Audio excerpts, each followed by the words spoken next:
beaucoup. Je me présente. C'est Madame Sek Mamdoumbe. Je suis le chef du service départemental de la jeunesse, directrice du CEDEPS de Tivaouane. L'objectif de la rencontre d'aujourd'hui, c'est le CDD préparatoire à la semaine départementale de la jeunesse, édition 2022.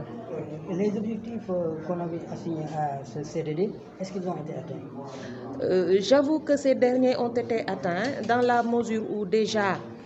toutes les collectivités territoriales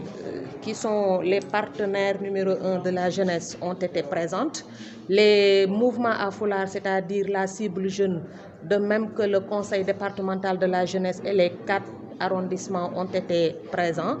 Donc je peux dire que déjà en une partie l'objectif a été atteint. De l'autre côté également, on attendait à l'occasion de cette rencontre des engagements émanant des collectivités territoriales, ce qui a été fait. Ce qui veut dire qu'à 100%, on peut dire que les objectifs ont été atteints. Maintenant, reste à faire le suivi pour que ça soit effectif. Par rapport au suivi en termes de logistique des sites d'hébergement, vous en êtes où? Voilà, par rapport à ces derniers, nous avons mis en place différentes commissions parce qu'il y a un comité de pilotage qui sera chargé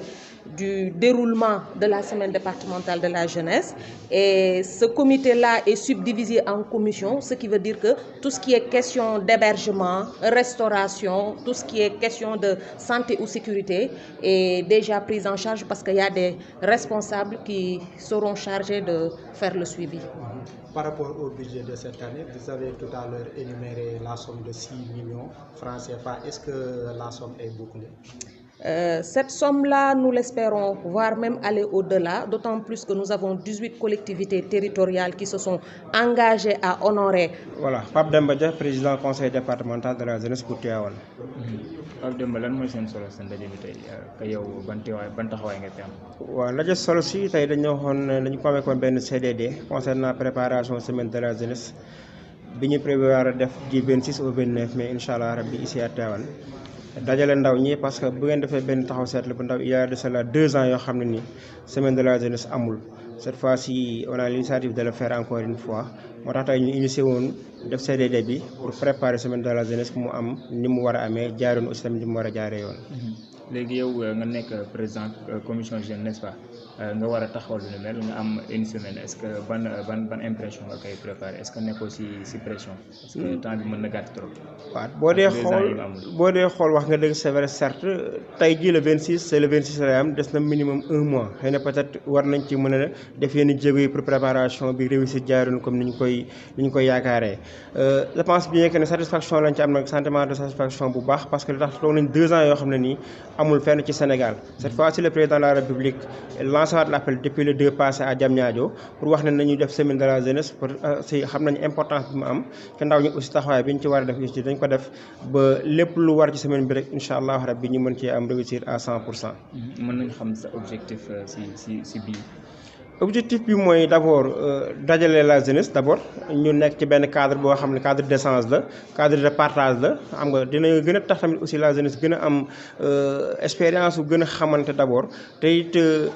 li gën a ëpp solo sax ci mbir mi bu ngeen seetloo 2026 Jeux olympiques yi Sénégal moo ko war a organiser moo tax thème bi day important ci instant bi ñu préparé ko d'ici 3 ans ñu mën a préparer bu baax a baax Jeux olympiques 2026 yi ñu am fii à Sénégal te gis nañ ne bu ñu ko préparé waaj ko fi ñu ko war a waajee def ko ni ñu ko war a defee incha allah rabbi taxawaay bi ci Sénégal war a am dina ko ci am bu ñu ca yeggee tax bu ñu ko préparé à cette heure-ci ci la loolu mën a feeñ en 2026 incha allah rabbi.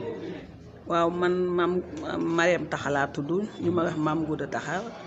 adjointe au maire à la mairie de Tivaouane représente fi le maire Demba Diop Sy. nga représenté le maire nga yëg ni moom lañ tànn mu nekk parrain wu bés bi loolu lan lay def si yow. xanaa di ci am contentement bu rëy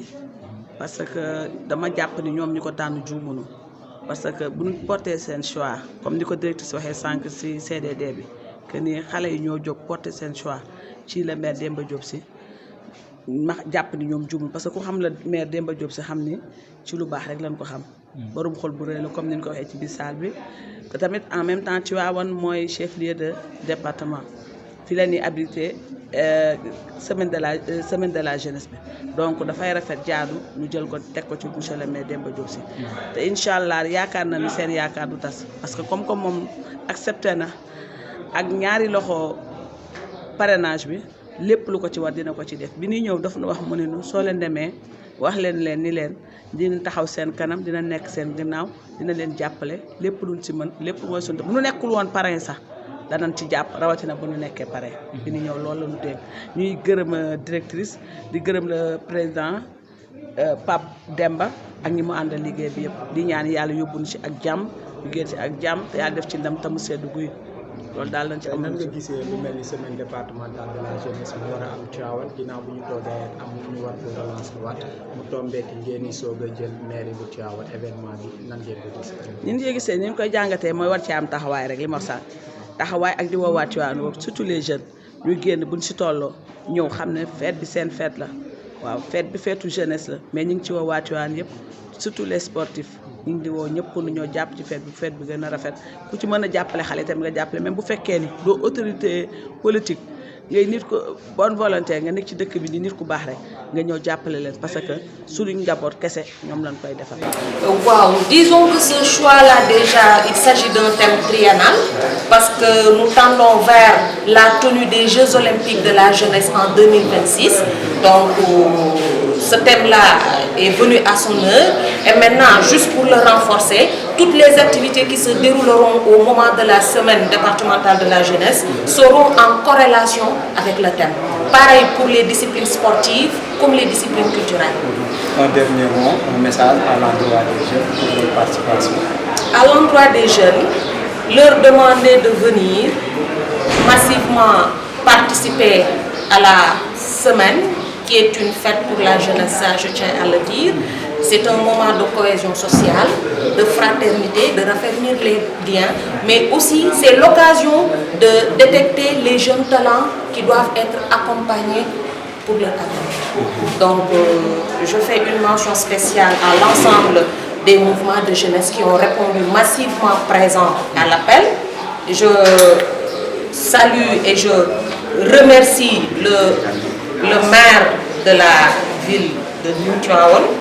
et plus particulièrement le préfet du département de Tivaouane qui a été l'initiateur de la rencontre d'aujourd'hui.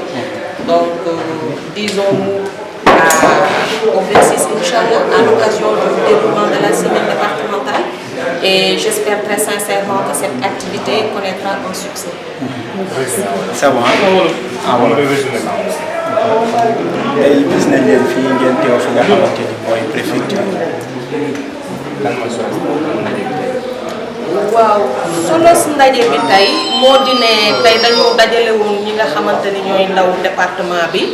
ak ñi nga xamante ni ñoom ñooy les maires les collectivités locales pour ñu waxtaan ci li nga xamante ni mooy activité bi ñuy dëgmal muy la semaine départementale de la jeunesse bi nga xamante ni mi ngi war a am du 26 au 29 mai incha allah donc looloo doonoon tey solo ndaje bi te gis nañ ne vraiment nit yi wuyu nañ ci woote bi nga xamante ni le préfet du département def na ko. léegi si ndaje bi ngeen war a daje lu tolloog ay téeméeri gone léegi budget bi ngeen di tënk est-ce que xalaat ngeen ni fekk boobu dina yemb rek ci organisation bi ngeen mën ko gérer si ngeen ko bëgg. waaw bu ñu sukkandikoo ci engagement yi nga xamante ni maire yi jël nañ ko ñuy njëkkee sax ci le maire bi nga xamante ni moom mooy le premier magistrat de la ville de Tivaouane donc jàpp naa ni moom moo njëkk a jël engagement tegu ci madame la présidente du conseil départemental donc ñaar ñooñu bu fekkante ni seen yeneen naataangoo maire yi wala autorité territoriale jël nañ les mêmes engagements ñun am nañ njort bu rafet ne lii nga xamante ni mooy la semaine départementale de la jeunesse li ñuy dëgmal si succès ak réussite bi ñu ciy séntu war nañ ko mën a am war ñu am sax lu kawe suñu njort. ban thème ngeen choisir ak gone yi dañu xaalis par rapport ak thème. waaw thème bi ñu choisir déjà damay wax ne thème ñetti at la parce que Sénégal la ñu waajal li nga xamante ni mooy les Jeux olympiques de la jeunesse en 2026 donc thème bii déjà thème la boo xam ne day valable pour ñetti at donc xale yi nga xam ne ñoom ñooy ñëw di jongante si déjà liñ leen di ñaax rek moo di ne déjà ñu ñëw avec un comportement digne de ce nom nekk ay xale yoo xamante ne vraiment c'est des ndaw yu am discipline am un esprit de compétitivité nekk aussi ñoo xamante ni vraiment bu ñu ñëwee lépp loo xamante ni dañ koy def par rapport ak activité ci séjour bi rek day doon dëppoo ak thème bi parce que bu ñu fàtte ne li tax ñuy def semaine de la jeunesse c'est pour préparer ndaw ñi